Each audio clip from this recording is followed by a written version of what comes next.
Halo semuanya, hari ini kita akan membahas soal ujian sekolah mata pelajaran IPS kelas 6. Ini adalah contoh soal ujian sekolah ya. Langsung saja, di sini ada 50 soal. Soal yang pertama, pernyataan berikut ini yang merupakan ciri-ciri globalisasi adalah batas antar negara semakin jelas, B. Aktivitas perdagangan semakin luas, C. Informasi sulit diperoleh, D. Pandangan orang semakin sempit. Yang betul adalah yang B ya.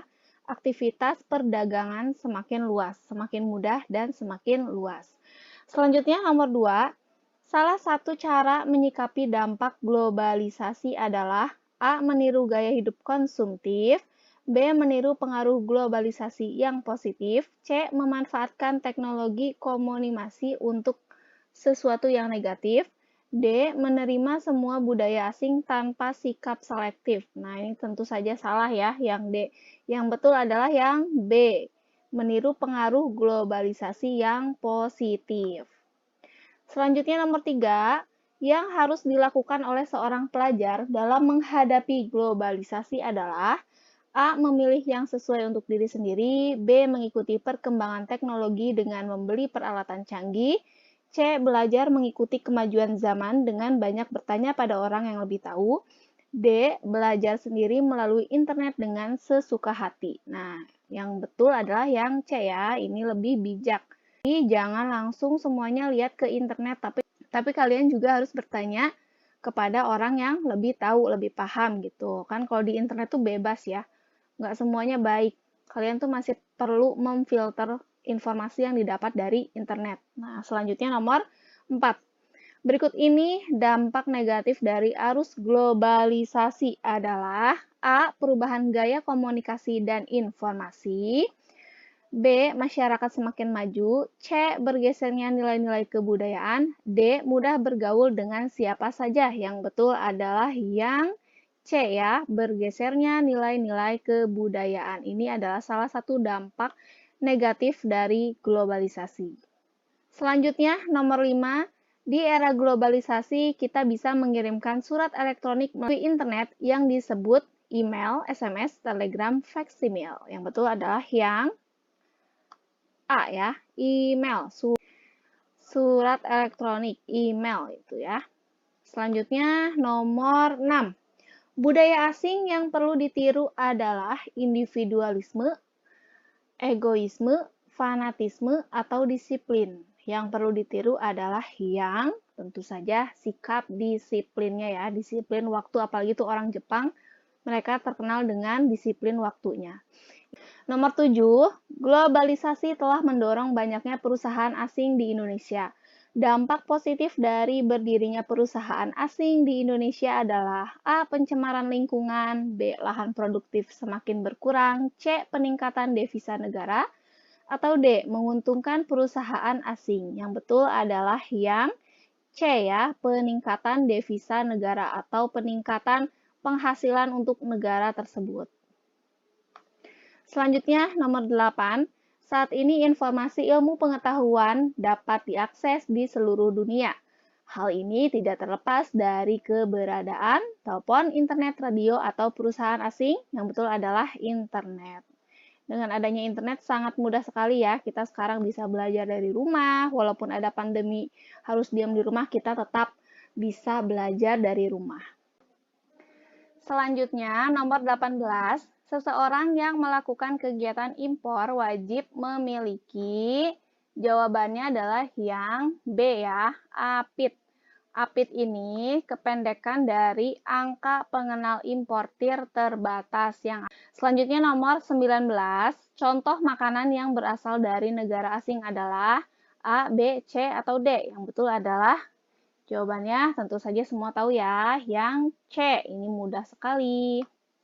Selanjutnya nomor 20, contoh barang-barang impor dari Jepang adalah susu dan elektronik, pakaian jadi dan minyak wangi, mesin kendaraan dan keju, alat elektronik, dan mesin kendaraan. Yang betul jawabannya adalah yang D ya, alat elektronik dan mesin kendaraan. Selanjutnya, nomor 21, negara tujuan utama ekspor non-migas utama Indonesia adalah A, B, C, atau D? Jawabannya adalah C ya, Jepang dan Amerika Serikat. Selanjutnya, di bawah ini adalah salah satu contoh kekayaan Indonesia berupa barang tembaga, yaitu rotan, lobster, coklat, atau batu bara. Jawabannya adalah batu bara.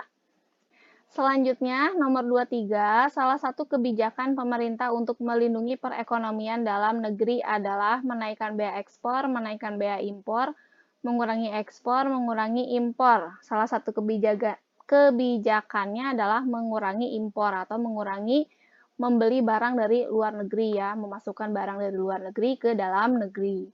24, Pak Ahmad ingin membeli alat kesehatan dari Tuan Kenjiro yang berada di Jepang. Untuk membayar alat kesehatan yang dibeli, Pak Ahmad menggunakan mata uang, yen, bat, peso, atau real. Yang betul adalah yen ya, karena yen adalah mata uang dari Jepang.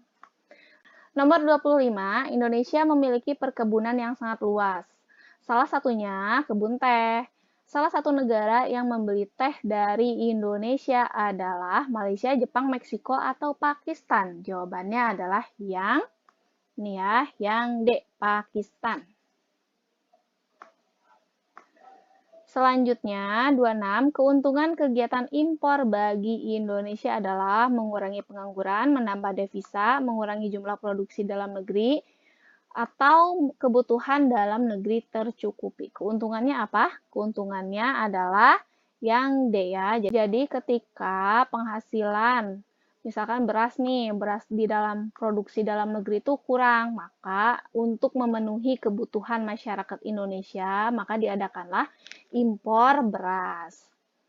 Selanjutnya nomor 27, Perum Bulog bertugas untuk membeli beras dari luar negeri guna memenuhi kebutuhan beras dalam negeri. Dalam hal ini, Perum Bulog berperan sebagai importir umum, terbatas, produsen, atau konsumen? Jawabannya adalah importir terbatas. 28, TKI disebut sebagai pahlawan devisa karena TKI membeli barang-barang dari luar negeri untuk dikirim ke Indonesia. Tentu bukan ya. TKI berjasa mengurangi angka pengangguran. Ini juga belum tepat. Para TKI harus membuat paspor untuk bekerja ke luar negeri. Tidak tepat. Yang D, para TKI mengirimkan gajinya ke Indonesia sehingga menambah devisa negara. Nah, ini ya jawabannya yang betul adalah D. Selanjutnya, 29, Organisasi Persatuan Negara-Negara Pengekspor Minyak Bumi adalah namanya OPEC. Selanjutnya, nomor 30, para pedagang ekspor harus memiliki izin pemerintah berupa surat pengakuan eksportir dalam kartu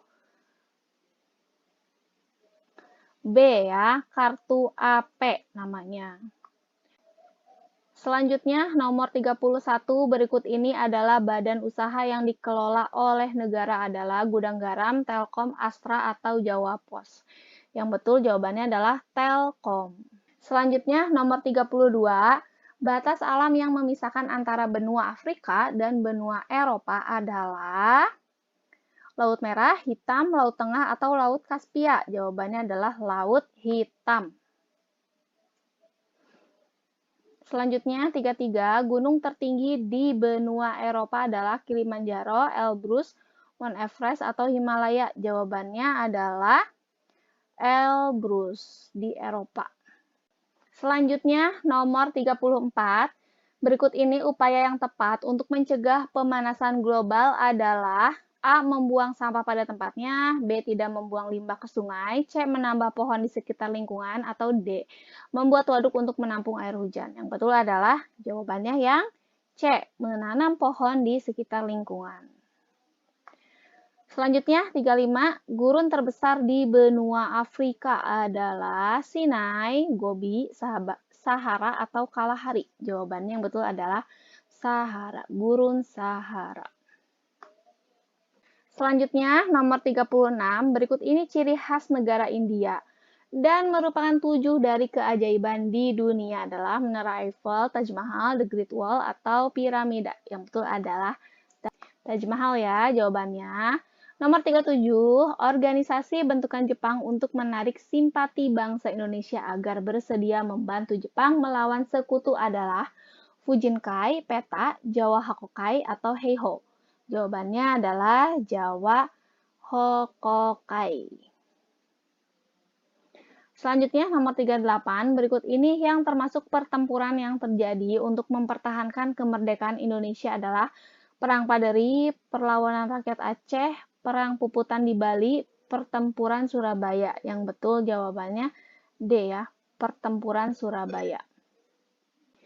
Selanjutnya 39, bahasa resmi negara Filipina adalah bahasa Tagalog, Melayu, Inggris, atau Urdu. Jawabannya adalah Tagalog, bahasa resmi negara Filipina.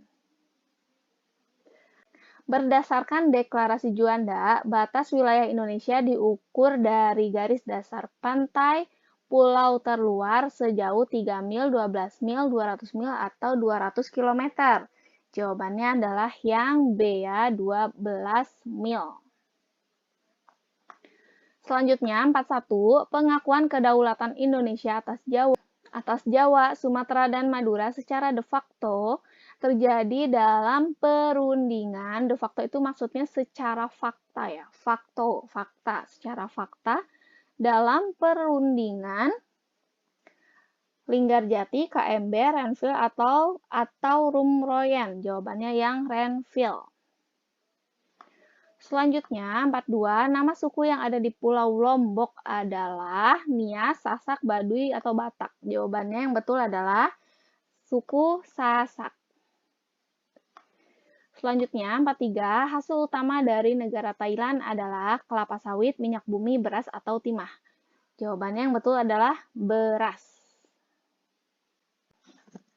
44, kerjasama ekonomi negara-negara di kawasan Asia Pasifik, yaitu ASEAN, OPEC, APEC, atau WTO. Jawabannya adalah APEC ya. 45, pemimpin perlawanan terhadap penjajahan Belanda yang berasal dari Aceh adalah Teku Umar, Patimura, Tuanku Imam Bonjol, Pangeran Antasari. Jawabannya yang betul adalah Teku Umar. Next, Candi Prambanan adalah candi peninggalan sejarah bercorak Hindu, Buddha, Islam, atau Hindu-Buddha. Jawabannya adalah Hindu ya. Ciri candi Hindu itu menjulang ke atas, seperti Candi Prambanan. Kalau Candi Borobudur itu adalah peninggalan agama Buddha. Biasanya lebar, bentuknya lebar. Kalau Hindu biasanya menjulang ke atas. Gitu. Next, nomor 46. Negara tetangga Indonesia penghasil minyak bumi adalah Filipina, Malaysia, Brunei Darussalam, atau Singapura. Tentu saja jawabannya adalah Brunei Darussalam. Berikut ini faktor penyebab terjadinya tsunami adalah penebangan hutan secara liar, perbedaan tekanan suhu, pengaruh angin darat dan angin laut, atau aktivitas gunung berapi di dasar laut. Jawabannya adalah yang D, aktivitas gunung berapi di dasar laut. 48. Peninggalan sejarah berupa tulang belulang manusia dan hewan purba disebut fosil, candi, prasasti, atau monumen. Jawabannya adalah yang A ya, fosil namanya. Selanjutnya, tokoh penyebar agama Islam di Jawa Barat adalah Maulana Malik, Syarif Hidayatullah, Raden Patah, atau Sunan Kalijaga. Jawabannya adalah Syarif Hidayatullah. Selanjutnya nomor 50. Berikut ini manfaat kegiatan ekspor adalah meningkatkan kesejahteraan konsumen dalam negeri, memperoleh teknologi modern, mempercepat pembangunan Indonesia, atau D, memperluas lapangan kerja. Jawabannya yang D ya, memperluas lapangan kerja. Nah, cukup sekian penjelasan dari Ibu. Semoga bermanfaat. Semoga kalian dapat memahaminya. Semangat belajar menuju ujian sekolah. Sampai jumpa lagi di video penjelasan berikutnya.